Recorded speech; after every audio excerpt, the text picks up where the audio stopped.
नमस्कार दोस्तों, ऑनेस्ट कड़ीक में आपका स्वागत है।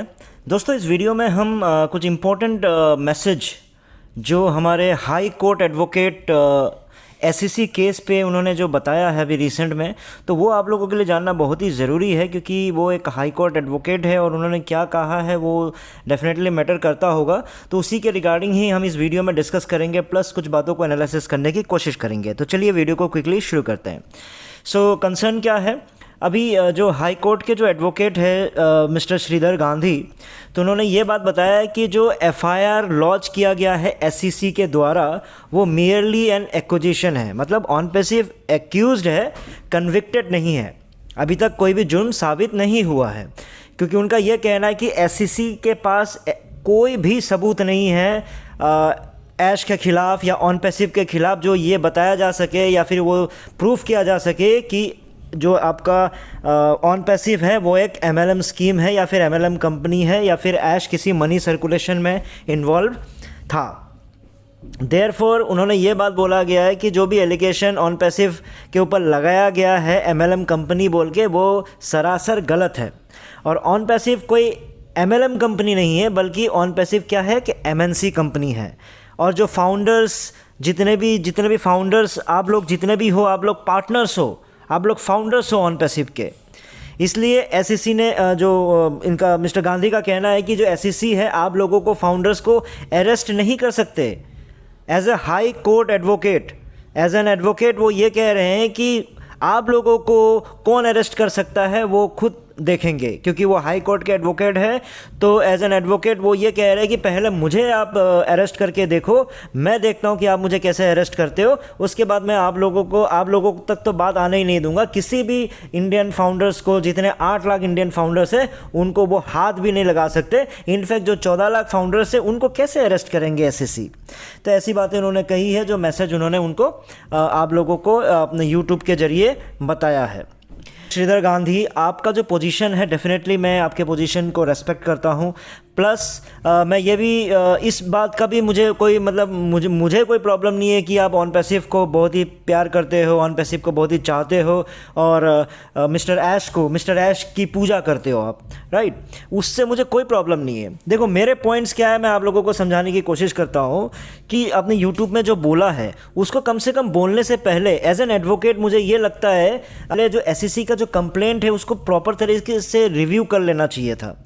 आप क्यों इस तरह की बात, मैं इस पे डिस्कस नहीं करना चाहता कि ऑन पैसिव लीगल है इलीगल है, जो भी क्या चीज़ बनाया गया उस पर ऑलरेडी मैंने बहुत सारे वीडियोस बनाए हैं और एसईसी के केस को लेके भी मैंने ऑलरेडी वीडियो बनाया हुआ है। बस मैं ये चाहता हूँ कि आप as an high court advocate आप वीडियो आके यूट्यूब पे डाल रहे हो और उस पर आप ये मतलब फाउंडर्स को कंसोल कर रहे हो, फाउंडर्स को ये तसल्ली दे रहे हो, ये बता रहे हो कि आप लोगों को घबराने की ज़रूरत नहीं है, क्योंकि आप लोगों को एसईसी अरेस्ट नहीं कर सकता, क्यों, इसलिए आप लोगों को अरेस्ट करने से पहले मुझे अरेस्ट करना होगा। तो ऐसी बातें जो आपने बोला है, मैं बस ये समझने की कोशिश कर रहा हूँ कि एसईसी के कंप्लेन में कहाँ पे ये लिखा हुआ है कि आपका जो एसईसी 14 लाख फाउंडर्स को जाके अरेस्ट करने वाली है। कहाँ ये लिखा हुआ है कि एसईसी जो फाउंडर्स हैं जिन्होंने इन्वेस्ट किया है उनके पीछे पड़ा हुआ है।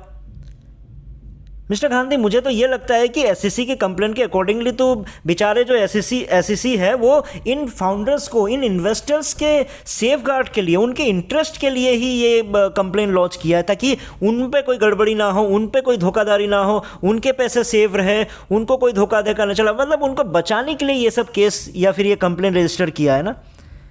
ठीक है, अब ऐश के लिए ये बोल सकते हो कि मैं देखता हूँ कौन कैसे ऐश को अरेस्ट कर सकता है, मैं देखता हूँ कैसे ऐश के वाइफ को कोई आके अरेस्ट कर सकता है, मैं देखता हूँ कैसे ऑन पैसिव कंपनी को कैसे कोई बंद करवा सकता है। ठीक है, वो बातें मैं समझता हूँ, वैसे आप बोल सकते हो, लेकिन आप एज एन एडवोकेट मुझे लगता है कि प्रॉपर एसईसी के जो कंप्लेंट है वो आपने पढ़ा होगा।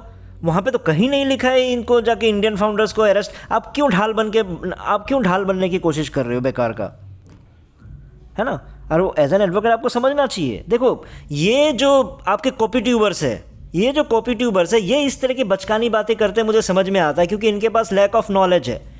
ये जो भी कर रहे हैं, जो भी आके वीडियोस बनाते हैं, जो भी कॉपी पेस्ट करते रहे, एक ही बात को जो दोहराते रहते हैं, वो इसलिए करते हैं कि यूट्यूब से इनकी जो कमाई है वो चलती रहे। इनका पर्पस वो है, उनको फाउंडर्स से कोई मतलब नहीं है। लेकिन आपके जो जज्बात को मैं देख के मुझे ये महसूस होता है कि आप फाउंडर्स के बारे में सोचते हो, ऑन पैसिव के बारे में सोचते हो। ठीक है, देखो राय अलग अलग हो सकता है। मैं ऑन पैसिव पे कुछ और टिप्पणी कर सकता हूँ, आप कुछ और टिप्पणी कर सकते हैं। ठीक है, ये एक तरीका है, ठीक है, हो सकता है, उसमें कोई प्रॉब्लम नहीं है। और जहाँ तक मैंने देखा है कि आप फाउंडर्स के लिए सोच रहे हो, लेकिन एज एन एडवोकेट आप इस तरह की बातें कर रहे हो, ये कॉपी ट्यूबर्स है, कॉपी ट्यूबर्स से समझ में आता है।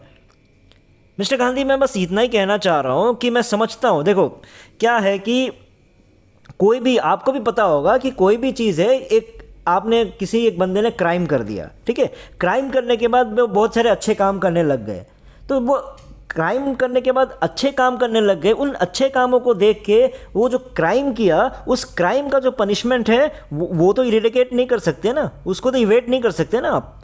हाँ, ये हो सकता है कि सिचुएशन देख के किस तरह का क्राइम है, क्या क्राइम है, क्या क्राइम नहीं है, आपका जो पनिशमेंट है वो थोड़ा सा कम हो सकता है, या फिर कम ज़्यादा जो भी एडजस्टमेंट किया जा सकता है ना। ये तो नहीं होगा कि उसने जो क्राइम किया वो छिप जाएगा। मतलब मैं ये नहीं कह रहा हूँ कि कोई क्राइम हो गया है, मैं कहना क्या चाह रहा हूँ कि ऐश और उसके प्रमोटर्स ने जितने भी काम किए हैं स्टार्टिंग में 800 करोड़ लेने के लिए, आप स्टार्टिंग की कोई भी वीडियोस ले लो, 2019, 2018, 2020, 2021 वालों फाउंडर्स को लेके बैठा के मीटिंग कर लो, आपको समझ में आएगा कि जितने भी स्कीम चले हैं वो आपका एज ए पिरामिड स्कीम ही चला है, MLM बिजनेस के थ्रू ही वो काम हुआ है। ठीक है, बाद में चीज़ें चेंज की है, लेकिन मेरा ये कहना है कि स्टार्टिंग में जितने भी हैं SEC के पास सबूत ही सबूत है। आप एक सबूत की बात करें, उनके पास दुनिया भर की सबूत है, उन्होंने पूरा कच्चा चिट्ठा डाला हुआ है वहाँ पे। तो हम किन सबूतों की बात कर रहे हो?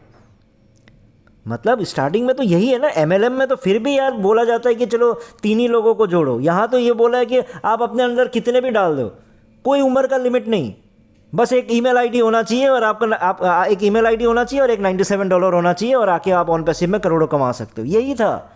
अब देख लो धिल्लन जी का कोई भी वीडियो देख लो, क्लियरली उन्होंने बोला है नहीं, हमें कोई एज लिमिट से मतलब नहीं, हम बच्चे के लिए ऑन पैसिव बना रहे हैं, हम बूढ़ों के लिए ऑन पैसिव बना रहे हैं, हम जवानों के लिए ऑन पैसिव बना रहे हैं। बस एक ईमेल आईडी डाल दो, एक $97 डाल दो, बाद में देखेंगे या KYC SYC किसके नाम पे क्या नहीं है, क्या फुल स्टॉप, क्या डॉट, क्या लीगल इशूज़, हम बाद में देख लेंगे। अभी हमें मतलब है पैसों से, तो $97 दे दो, एक ईमेल आईडी क्रिएट कर लो, फ्री में है जीमेल आईडी से खोल के।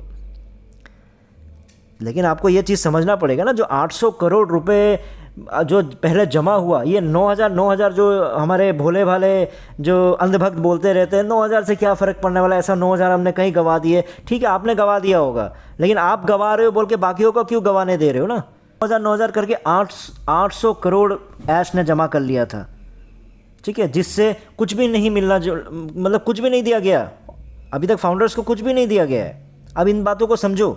पहले क्या किया आपने, दुनिया भर के बड़े बड़े सपने दिखा के आपने क्या किया, 800 करोड़ फाउंडर्स से ले लिए। ठीक है, मैं बात की बात नहीं कर रहा हूँ, अभी तो और 500-600 करोड़ और जमा कर चुके हैं उन्होंने, $143 लेके। ठीक, उस वजह से बहुत सारे भोले भाले, स्पेशली जो गरीब लोग हैं वो फंसे हुए थे। तो इसलिए पहले 800 करोड़ आपने ले लिया, उसके बाद आप एक ड्राफ्ट करते हो, कोई एग्रीमेंट बनाते हो, उस पर साइन करवाते हो, तो उसके बाद साइन करवाने को थोड़ी आप ऐसे करके बच सकते हो, है ना। ये तो कोई लॉजिक नहीं हुआ ना। आप एज एन एडवोकेट समझ सकते हो, आप मुझसे ज़्यादा, तो आप मुझसे कई गुना ज़्यादा जानते हो, आपको मैं क्या बताऊँ, क्या सिखाऊँ। तो मैं बस इतना ही रिक्वेस्ट करूंगा, आप बहुत ही एक अच्छे पद पे हो, तो प्लीज़ ऐसे जो इस तरह के ऑन पैसिव के चक्कर में, मैं ये नहीं बोल रहा हूँ कि आप सपोर्ट मत करो, सपोर्ट करो, लेकिन बस सपोर्ट करने के चक्कर में अंधभक्त वाली फीलिंग मत दो कि लोगों को ये लगने लग जाए कि ये इंडिया में जो लीगल को संभालते हैं, जो एडवोकेट्स होते हैं, वो भी इस तरह के बचकानी बातें करते हैं। ठीक है दोस्तों, फिर इस वीडियो में इतना ही था, फिर नए वीडियो में नए टॉपिक के साथ आऊँगा, तब तक के लिए टेक केयर, बाय बाय।